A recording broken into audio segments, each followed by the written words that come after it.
아트테크, 아트뱅크라는 말 들어보셨나요? 과거에는 미술품이라고 하면 삼성가와 같은 재벌가에서나 구입하여 활용하는 재테크 수단이라고 생각했지만 지금은 MZ세대들도 대거 참여하면서 과거에 미술품은 비싸다, 있는 자들의 취미생활이라는 선입견이 깨졌습니다. 이러한 인식의 변화와 함께 한국 미술시장 규모 또한 코로나19 이전 5천억 원에서 현재 1조 원대로 급성장하였습니다. 2017년 미술품 경매 사상 최고가에 낙찰된 레오나르도 다빈치의 작품이 큰 이슈가 된 적이 있습니다. 바로 예수의 초상화인 살바토르 문디라는 작품인데요. 이 작품은 다빈치가 아닌 그의 제자가 그렸다고 여겨져 한때 단돈 7만 원에 거래된 적도 있습니다. 그러나 2000년 초 다빈치의 진품으로 알려지고 그로부터 17년이 지난 2017년 미국 뉴욕 크리스티 경매에서 4억 5천만 달러에 낙찰되면서 경매 최고가를 기록하게 됩니다. 만일 이 작품을 한국 사람이 7만 원에 구입하여 5,850억에 판매한다면 세금이 얼마나 될까요? 이는 작품 보유기간에 따라 달라집니다. 구입 후 10년 이내 판매한다면 234억 원의 세금을 납부해야 하지만 구입 후 10년이 지나서 판매한다면 117억으로 세금이 절반 이상 줄어듭니다. 폭발적으로 커져가는 한국의 미술품 시장, 투자만큼이나 중요한 것이 역시 세금입니다. 미술품 취득부터 양도까지 부과되는 세금과 법인과 개인으로 구입할 때의 차이점, 그리고 앞서 말씀드린 예처럼 같은 금액으로 판매하는데도 세금이 달라지는 이유에 대해 알아보도록 하겠습니다. 미술품을 취득하는 방법은 두 가지가 있습니다. 하나는 돈 주고 사는 유상 취득이고 또 다른 한 가지 방법은 부모님 등으로부터 증여받거나 상속으로 물려받는 무상 취득입니다. 일반적으로 부동산을 취득할 때는 매매 취득, 증여나 상속 등 그 원인과 상관없이 취득세를 내야 합니다. 지금처럼 다주택자가 추가로 주택을 취득하거나 조정 대상 지역의 일정 규모 이상의 주택을 증여받는 경우 중과세율을 적용받을 수도 있고 부동산을 보유하는 기간에는 재산세와 종부세 등 보유세도 내야 합니다. 반면 미술품을 취득할 때는 유상 취득이든 무상 취득이든 상관없이 별도의 취득세가 부과되지 않고 보유세도 없습니다. 미술품 투자의 장점이라고 할 수 있겠죠? 그럼 상속이나 증여 등의 방법으로 무상으로 취득하는 경우에는 어떤 세금이 부과될까요? 일반적으로 생전에 재산을 증여받으면 증여세, 부모님 등의 사망으로 물려받게 될 경우 상속세가 부과되며 미술품의 경우도 동일합니다. 상속이나 증여의 경우 세법에서는 시가가 있다면 시가로, 시가가 없는 경우에는 세법에서 정해놓은 보충적 평가 방법을 적용합니다. 이때 시가란 상속일 전후 6개월, 증여일 전 6개월에서 후 3개월 이내의 매매 사례 가격, 감정가액, 경매가, 공매가가 존재하는 경우 해당 가격을 의미합니다. 미술품의 경우 이런 시가가 존재하기 쉽지 않습니다. 따라서 보통은 보충적 평가 방법을 활용하게 되는데 이때 보충적 평가 방법이란 2인 이상의 전문가가 감정한 가액의 평균액을 의미합니다. 법인이 미술품을 구입한다면 비용 처리할 수 있을까요? 일반적으로 미술품은 사업과 관계없는 업무 무관자산으로 보아 미술품 구입 비용을 비용 처리할 수 없습니다. 비용으로 인정받기 위해서는 장식 환경미화 등의 목적으로 사무실 복도 등 여러 사람이 볼 수 있는 공간에 항상 전시하는 미술품이어야 하고 취득한 날이 속하는 사업연도의 비용으로 계상해야 하며 취득가액이 거래 단위별로 1천만 원 이하여야 합니다. 개인 사업자라면 어떨까요? 법인처럼 비용으로 인정받을 수 있을까요? 소득세법은 철저히 열거주의를 취하고 있습니다.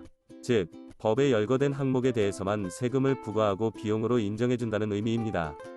안타깝게도 현재의 소득세법상에서 개인사업자가 미술품을 구입하는 경우 비용 처리해준다는 규정이 없기 때문에 개인사업자의 경우에는 전시용으로 사용하는 취득가액이 1천만 원 이하인 미술품이더라도 비용 처리가 불가합니다. 미술품을 보유하고 있다가 양도하여 시세차익이 발생하였다면 어떤 세금을 낼까요? 소득세법은 2013년 1월 1일부터 개인이 소장한 미술품을 판매함으로 발생한 양도차익에 대해 기타 소득으로 과세하고 있습니다. 2021년 세법 개정을 통해 21년 이후 개인이 양도하는 미술품은 계속 반복성이 있더라도 항상 기타 소득으로 과세하도록 소득 구분 기준을 명확화하였습니다. 아까 소득세법은 열거주의라고 했지요. 소득세법에서는 미술품의 종류와 작가 가액까지 크게 세 가지 요건을 충족한 미술품의 경우 기타 소득으로 과세하고 있습니다. 물론 미술품 거래를 위해 사업장 등 물적 시설을 갖추거나 사업자 등록을 한 경우에는 사업소득으로 과세됩니다. 미술품을 팔아도 세금이 없는 경우가 있다는데요. 이번에는 비과세 대상 미술품에 대해 살펴보겠습니다.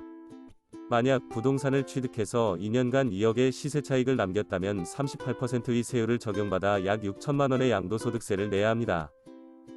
하지만 미술품의 경우는 다릅니다. 만일 생존하는 국내 작가의 작품을 구입해서 2억의 시세 차익을 냈다면 내야 할 세금이 없습니다. 소득세법에서는 양도가액이 6천만 원 미만인 작품, 양도일 현재 생존해 있는 국내 원작자의 작품, 국가지정문화재로 지정된 서화나 골동품, 그리고 서화나 골동품을 박물관 또는 미술관에 양도하는 경우 비과세 대상 미술품으로 정하고 있기 때문이지요. 양도일 현재 생존해 있는 국내 원작자의 작품만 비과세된다는 점을 잘 기억하셔야 합니다. 해외 원작자인 경우에는 소득세가 과세되기 때문입니다. 또한 법인세법에서는 이러한 예외 규정이 없으므로 법인이 구입한 미술품의 경우에는 법인세가 과세된다는 점도 함께 기억해야 합니다. 이번에는 구체적인 기타소득세 계산 방법에 대해 알아보겠습니다. 일반적으로 기타소득이 연간 300만 원을 초과할 경우 다른 소득과 합산하여 종합과세되지만 미술품은 무조건 분리과세 대상입니다. 소득금액의 규모에 영향을 받지 않는다는 뜻입니다. 기타소득의 경우 판매한 금액에서 실제 소요된 비용과 경비율에 의한 비용 중 큰 금액을 필요경비로 차감해줍니다. 따라서 미술품 투자로 손실이 발생했거나 실제 발생한 비용이 필요경비율로 계산한 금액보다 더 큰 경우에는 실제 발생한 금액을 필요경비로 사용할 수 있습니다. 앞서 보았던 작품 살바토르 문디의 경우에서 10년 이내에 판매했는지에 따라 세부담의 차이가 발생한 이유도 바로 이 필요경비 때문입니다. 이렇게 계산된 소득금액의 20%를 곱한 금액이 매도자가 납부해야 할 부담세액이 됩니다. 일반적으로 상속증여세 신고를 하지 않은 경우 국세청에서 세금을 부과징수할 수 있는 기간은 15년입니다. 즉, 증여세를 신고하지 않고 15년만 무사히 지나면 증여세로부터 자유로울 수 있다는 말입니다. 하지만 미술품의 경우는 조금 다릅니다.